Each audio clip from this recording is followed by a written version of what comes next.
Life brings us face to face with the undeniable truth that people come and go. We bond with others, build connections, and often anchor our emotions to those relationships. Yet, what happens when those bonds break? How do you handle the emotional weight when someone no longer occupies the same space in your life, or when you realize they've never shared the same emotional investment? You might ask, how do I stop caring?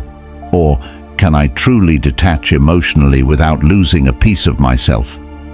This is where Stoicism, particularly the wisdom of Marcus Aurelius, offers us a path. The Stoics were masters at understanding human emotions, not by avoiding them, but by learning how to balance their grip on our lives. Emotional detachment isn't about becoming cold or indifferent, but about regaining the power to act with clarity and inner peace. In this article, I'll guide you through 5 timeless Stoic rules on how to emotionally detach from someone, using Marcus Aurelius's wisdom as our beacon. This isn't just about theory, it's practical advice meant to reshape the way you engage with yourself and others. Rule 1. Understand the impermanence of life. Marcus Aurelius reminds us, everything we hear is an opinion, not a fact. Everything we see is a perspective, not the truth. When it comes to emotional attachments, we often cling to our personal perspective of someone, a narrative we create about their importance in our life. But the reality is, all relationships are transient. One moment you're close, the next they're gone, whether through distance, death, or the slow fade of intimacy. People leave. It may seem bleak, but this is the Stoics' first rule of detachment. Embrace impermanence. When you realize that no connection is permanent, you become more conscious of the present. Have you ever tried holding on to a handful of sand at the beach? The tighter you squeeze, the quicker it slips away. This is a natural law of life. The more we try to possess something or someone, the faster they fade. In my own experience, I had a friendship that spanned over 10 years. We shared everything, dreams, fears, late-night conversations, yet over time, things changed. As much as I resisted, the distance between us grew. The emotional investment I had made felt like a chain holding me to someone who no longer reciprocated the same connection. It wasn't until I accepted that the friendship had run its course that I could finally release that emotional weight. Marcus Aurelius would have advised the same. Accept that things will end, and you will suffer less when they do. Rule 2. Master your emotions through rational thought. There's a tendency to believe that emotions control us. You feel pain, sadness, and anger. Those reactions come naturally when you're emotionally attached to someone. But here's the hard truth. Emotions are not reality. They are a product of your thoughts, beliefs, and interpretations of events. Marcus Aurelius and the Stoics deeply believed in this principle. We are not at the mercy of our emotions. Our emotions are at the mercy of our thoughts. Marcus Aurelius taught us that the mind holds the power over how we respond to the world. You have power over your mind, not outside events. Realize this, and you will find strength, he wrote. Emotional detachment starts with realizing that your mind can govern your emotional state. Your thoughts about someone can ignite a storm of feelings, or they can pacify that same storm. Let's say you're going through a breakup. You're emotionally shattered, replaying conversations in your mind, over-analyzing every detail, asking, why did this happen? Or, how could they move on so easily? The Stoic response is to shift that focus. Instead of giving your emotions control, ask, what are the facts here? How can I think about this differently? You must choose thoughts that free you from emotional suffering, not thoughts that fuel it. Think about it for a moment. When something happens, when you argue with a loved one, feel ignored or are disappointed, what's the first thing you do? You interpret the situation and give it meaning. But it's not the event itself that causes emotional turmoil, it's the way you perceive it. Marcus Aurelius wrote, "The soul becomes dyed with the color of its thoughts," meaning your emotions are a direct result of your internal dialogue. Imagine you send a heartfelt text message to someone you care about, perhaps a friend, romantic partner, or family member. Hours go by, and there's no response. Immediately, your mind starts working overtime. Did I say something wrong? Are they mad at me? Do they not care about me? With every passing minute, the emotions build. First a slight concern, then frustration, maybe even anxiety or anger. But what's the truth of the situation? Is it the delay in their response that's causing your emotional storm, or is it your interpretation of their silence? The Stoic response is to challenge that automatic emotional reaction with rational thought. What are the facts? The fact is that they haven't responded. Everything beyond that is pure speculation. Instead of allowing your emotions to spiral out of control, you pause. You recognize that your feelings of anxiety or rejection are not rooted in reality, but in your own thoughts. Marcus Aurelius's advice: question your thoughts. Don't just accept them as truth. I once found myself in this very situation with a close friend. We had been discussing something important, and suddenly they stopped responding. At first, I thought nothing of it, but as the hours passed, I started to feel a creeping unease. Maybe they're upset with me, I thought. Maybe I said something wrong. By the time the night ended, I had convinced myself that the friendship was on the brink of collapse. My emotions were everywhere: worry, guilt, frustration. But when I stopped to examine what was actually happening, I realized something crucial. Nothing had happened. My friend had simply gotten busy. When I reached out calmly the next day, they responded without issue, completely unaware of the emotional storm I had put myself through. In a rare moment of clarity, I remembered Marcus Aurelius's words: "Focus on what's within your control, your thoughts, your actions, not the outcome or the person's feelings. By redirecting your mind, you will learn to release the emotional turmoil." If you're still watching, please like and comment below with a sign that you've noticed in your own relationships. Your insights might help others recognize similar patterns and foster healthier connections. Rule 3. Practice negative visualization. At first glance, negative visualization might seem like a strange or even counterproductive practice. Why would anyone want to deliberately imagine losing something or someone they care about? Doesn't that just add unnecessary stress?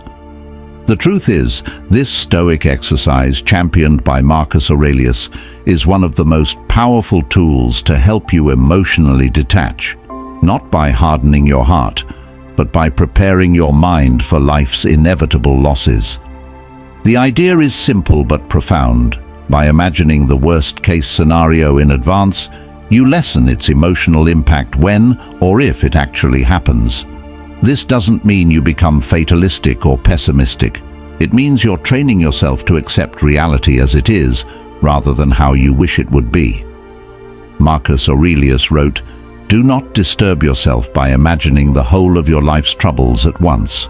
Rather, as each arises, meet it with calmness and self-control." In essence, negative visualization builds resilience. Imagine a person you're deeply attached to, a partner, a friend, a family member. Now, visualize your life without them. Picture them no longer in your day-to-day life. How does that feel? Uncomfortable, painful. That's exactly the point. The Stoics believed that by facing the emotional discomfort of loss in your mind, you reduce its power to devastate you in reality. I remember practicing this during a time when my best friend was considering moving overseas. We had been inseparable for years, and the thought of them being on the other side of the world filled me with dread. But rather than suppress that fear, I embraced it. Every day I'd imagine what life would be like without their presence. I pictured myself going about my routines, hanging out with other friends, and finding joy in new things. By the time they actually moved, I wasn't blindsided by grief or loneliness. The loss still stung, but I had already mentally rehearsed it, and that made all the difference. Another aspect of negative visualization is recognizing that loss is a natural part of life. Everything you cherish will one day be gone, either through separation, change, or death. This isn't meant to be a morbid thought, but a liberating one. When you stop expecting permanence, you stop feeling entitled to it. And when you stop feeling entitled to something, the fear of losing it diminishes. Take relationships, for example. Most of us, when we enter a relationship, assume it will last forever. We don't plan for things to end. But the truth is, nothing is guaranteed. Rather than clinging to the false hope of permanence, the Stoic approach is to appreciate what you have while you have it, knowing that it will eventually change. This shift in perspective can be incredibly freeing. I once had a relationship where I was constantly anxious about it ending. The thought of losing that person consumed me. But when I started practicing negative visualization, I stopped obsessing over trying to control the outcome. I imagined life after the relationship, and although it was painful to consider, it reminded me to be grateful for the present moment. When the relationship did eventually end, I found myself more prepared than I ever thought I'd be. The real gift of negative visualization is that it strengthens your inner resilience. By repeatedly imagining worst-case scenarios, you develop an inner stability that can't be easily shaken by life's changes. You learn that no matter what happens, you will be okay. And that's the ultimate form of emotional detachment, not from life, but from the illusion that you need things to stay the same in order to be happy. Rule 4. Focus on what you can control. One of the core teachings of Stoicism, and one of the most empowering realizations you can embrace, is that there are things within your control and there are things outside of your control. When it comes to emotionally detaching from someone, this distinction becomes absolutely crucial. Why? Because so much of the pain we feel in relationships stems from our desire to control things that we simply can't. Marcus Aurelius, in his Meditations, repeatedly emphasizes the need to focus only on what is within our control, our thoughts, actions, and responses. Everything else, other people's behavior, the outcomes of situations, the passing of time, is outside of our control. The more you try to control what's outside your influence, the more you will suffer. Emotional detachment, then, is not about coldly distancing yourself from others, but rather about letting go of your attachment to outcomes you cannot dictate. When you're deeply attached to someone, whether it's a romantic partner, friend, or family member, it's natural to want to influence how they feel about you. You want them to care about you in the same way you care about them. But the harsh truth is that you can't control their emotions. You can't make someone love you, appreciate you, or treat you the way you deserve. The only thing you can control is how you respond to their actions. Take a moment to reflect on a time when you tried to influence someone's feelings or behavior. Maybe you bent over backward to win someone's affection, or you exhausted yourself trying to prove your worth to a friend who never seemed to truly value you. How did that feel? Likely, it left you feeling frustrated, anxious, and powerless because you were chasing something beyond your control. In my own experience, I was once in a relationship where I felt like I was constantly trying to keep things together. No matter how much effort I put into planning dates, sending thoughtful messages, or being emotionally available, it felt like I was always one step behind. They would pull away, and I would try harder. It was a cycle of endless anxiety because I was trying to control how they felt about me. When I finally started embracing the Stoic principle of focusing only on what I could control, my own actions and self-worth, I began to let go of the anxiety. I realized I couldn't make them love me more or treat me better. All I could control was my response, and in that moment, I chose to detach. The relief that came from letting go of that emotional burden was immense. One of the most liberating things you can do for yourself is to embrace emotional autonomy. The idea that your happiness, peace, and emotional stability are not dependent on someone else's behavior or feelings. When you place your emotional well-being in someone else's hands, you give away your power. You become a prisoner to their actions, moods, and decisions. Imagine you're in a friendship where you constantly feel sidelined. Your friend doesn't make time for you like they used to, and you feel neglected. Naturally, this hurts, and you might find yourself ruminating on what you did wrong or why they've pulled away. But here's the key: their behavior is outside your control. The only thing within your power is how you choose to respond. Do you want to spend your energy chasing after someone who doesn't value you, or focus on nurturing the relationships and activities that bring you joy and fulfillment? When you shift your attention to what you can control, your own emotional state, you begin to reclaim your power. You no longer wait for someone else's validation or attention to feel whole. Instead, you create your own emotional equilibrium, independent of external circumstances. In my own life, I've had friendships where I realized I was giving too much power to how the other person treated me. If they were distant or dismissive, I'd feel unworthy. If they were warm and attentive, I'd feel valued. It was an exhausting emotional roller coaster. But when I started applying Stoic principles, I made a conscious decision to stop tying my self-worth to how others acted. I began to focus on cultivating my own emotional well-being, independent of their behavior. This didn't mean I cared less. It meant I stopped letting their actions dictate my inner peace. The ultimate goal of emotional detachment isn't indifference, it's acceptance. Acceptance that life is unpredictable, that people are unpredictable, and that no matter how much we wish we could control everything, we can't. What we can do is accept things as they are, rather than as we wish they would be. Imagine you're dealing with a breakup. You feel lost, hurt, and overwhelmed by the situation. Your mind races with questions. What if I had done something differently? Why did this happen? Can I fix this? These are natural questions, but they're rooted in a desire to control something that has already happened, a desire to reverse the outcome. Instead of tormenting yourself with what-ifs, the Stoic response is to accept the reality of the situation. Marcus Aurelius writes, "The impediment to action advances action. What stands in the way becomes the way." In other words, the obstacles we face are not hindrances. They are opportunities to grow. When you accept what's outside your control, you stop wasting energy trying to change the past or influence others and start focusing on how you can move forward. In one of the toughest times of my life, I experienced the sudden and painful loss of a relationship I thought was solid.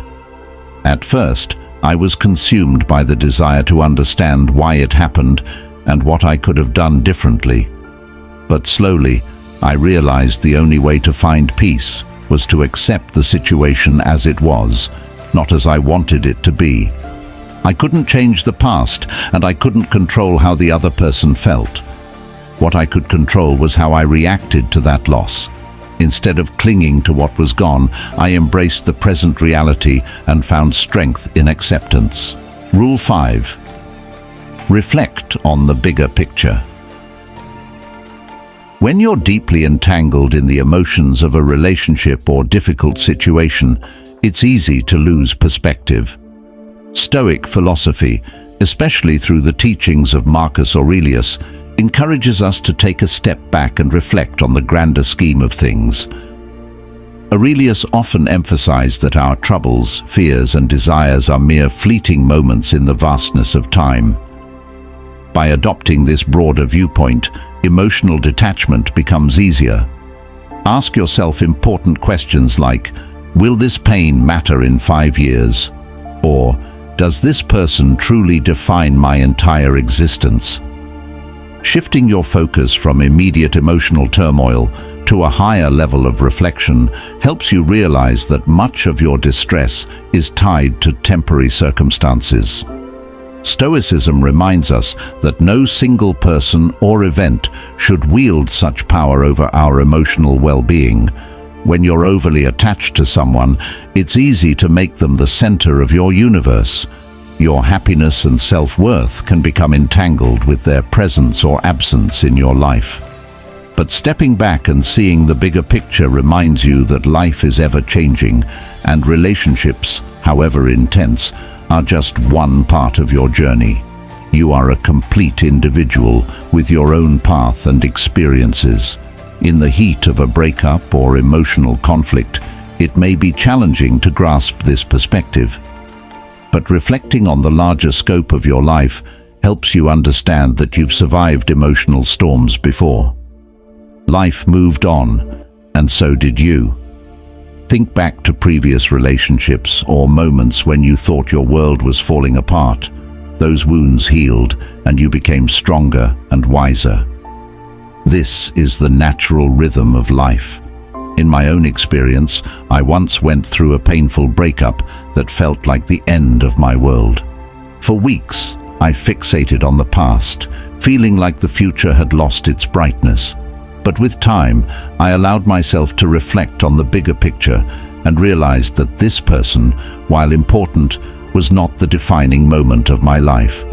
They were part of my journey, but not my entire story. By zooming out, I saw the relationship as just one chapter in a much larger narrative, and I began to emotionally detach. The Stoics, particularly Marcus Aurelius, emphasize the impermanence of all things, relationships, emotions, and situations. Everything in life is transient, and what truly matters is how we respond to these inevitable changes. By reflecting on the bigger picture, you cultivate a sense of inner peace, knowing that life will continue to flow regardless of your temporary attachments.